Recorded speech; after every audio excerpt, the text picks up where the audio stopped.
What if everything you've been taught about America's money was a lie? What if the Federal Reserve, the institution that controls every dollar you earn, isn't federal and has no reserves? Because in 1913, something happened behind closed doors that would silently enslave generations of Americans without a single shot fired. The official story says it was about stabilizing the economy. The truth? It was about owning it. Today, your rent, your gas, your groceries, all inflated by a machine built over a century ago by men who met in secret under the cover of darkness on an island off the coast of Georgia. Their mission, to create a financial system so complex, so deceptive, that you'd never question it. This is the 1913 lie, the birth of a money system that turned the American dream into the American debt trap. Where are you watching from? Drop it below. Because what you're about to hear connects every paycheck, every recession, and every lost home since the day the Federal Reserve Act was signed. Subscribe if you're ready for the unfiltered truth. Because once you understand how your money is made, you'll understand how your future was stolen. To understand 1913, we must rewind to 1907, the year America nearly collapsed. A banking panic swept the nation, wiping out small banks, while a few powerful financiers, led by J.P. Morgan, stepped in as saviors. Sound familiar? The panic was the perfect problem, and from that problem came a solution, one that would concentrate financial power in the hands of a few. But let's be clear, this wasn't born in Congress. It was born at a secret meeting in November 1910 at Jekyll Island, Georgia. 7 men, including Senator Nelson Aldrich, representatives from J.P. Morgan, Rockefeller's National City Bank, and Rothschild interests, boarded a private train under false names.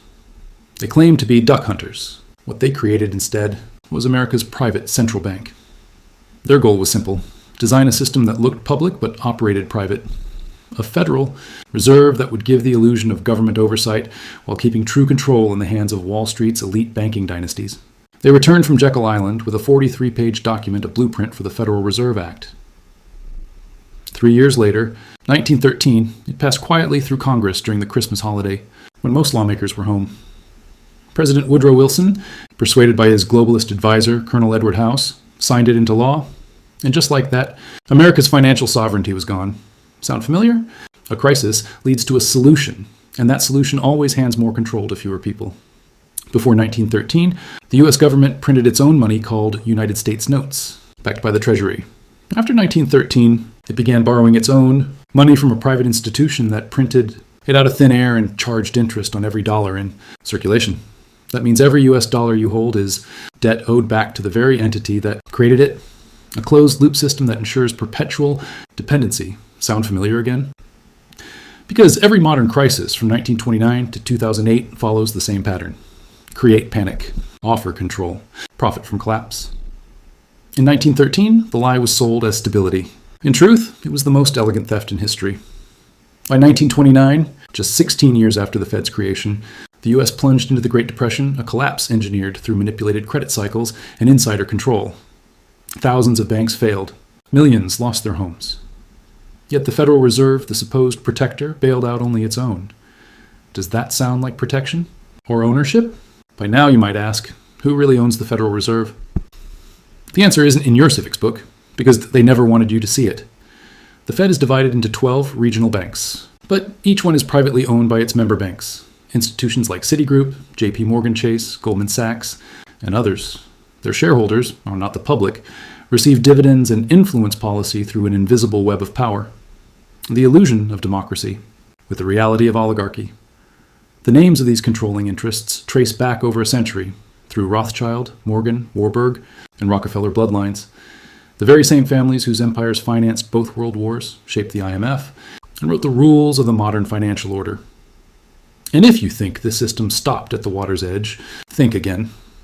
The Federal Reserve's policies ripple globally through institutions like the Bank for International Settlements, the BIS, and the International Monetary Fund, IMF, both designed to extend the same control structure on an international scale. But here's where it gets darker. The Fed doesn't just control interest rates. It controls reality, deciding how much money exists in the world. And it's done through a single mechanism that turned debt into a weapon more powerful than any army. You won't believe the name, but the receipt is wilder than you think. The mechanism that allowed this invisible takeover is called fractional reserve banking, the illusion of money. Here's how it works. When you deposit $1,000 into your bank, the bank keeps only a small fraction, maybe 10%, and loans out the rest. That $900 loan becomes another deposit, which can be loaned out again. In a few cycles, your $1,000 has magically turned into $9,000 of money that never existed. The system was legalized and supercharged by the Federal Reserve. Now imagine the power of creating money out of thin air, lending it at interest, and then demanding repayment in real assets, land, labor, and production. That's the hidden game. Debt as control. In 1913, the U.S. national debt was less than $3 billion. By 2025, it has surpassed $33 trillion. A 1,000x increase. And every dollar represents an IOU to a system that profits from your obligation. This isn't incompetence. It's design. Every time the Fed lowers rates, it tempts the public to borrow. Every time it raises them, it crushes those borrowers, foreclosing, repossessing, consolidating wealth upward. Boom, bust, repeat. It's not a cycle, it's a harvest. Let's talk about inflation, the silent tax. In 1913, what cost $1 would cost over $30 today. That's a 2,900% loss of purchasing power. A slow motion robbery of the working class. Yet the narrative says 2% inflation is healthy. Healthy? For whom? The dollar itself is now backed by nothing but belief. A belief enforced through wars, trade, and the illusion of economic strength. When Nixon ended the gold standard in 1971, the Fed gained absolute power, printing at will, flooding global markets with debt, and exporting inflation worldwide. The result? A world economy addicted to easy money. Every stock bubble, housing boom, and tech surge inflated by artificially cheap credit. And who profits when it crashes? The same institutions that caused it, because they own the system, the politicians, and the bailout mechanisms. Let's quantify this theft. Between 2008 and 2010, the Fed injected over $16 trillion in secret loans to global banks. In 2020, another $9 trillion was quietly distributed through the repo market. Meanwhile, the average American family's real income has stagnated for 50 years. The Federal Reserve doesn't serve America, it owns America. Every dollar you earn is a debt note, a promise, to repay a loan you never took. And as debt compounds, freedom erodes. The most brilliant part?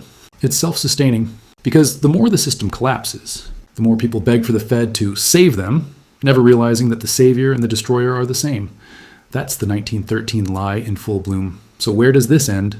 Every empire built on fiat, from Rome to Weimar Germany, ends the same way. Collapse through debasement.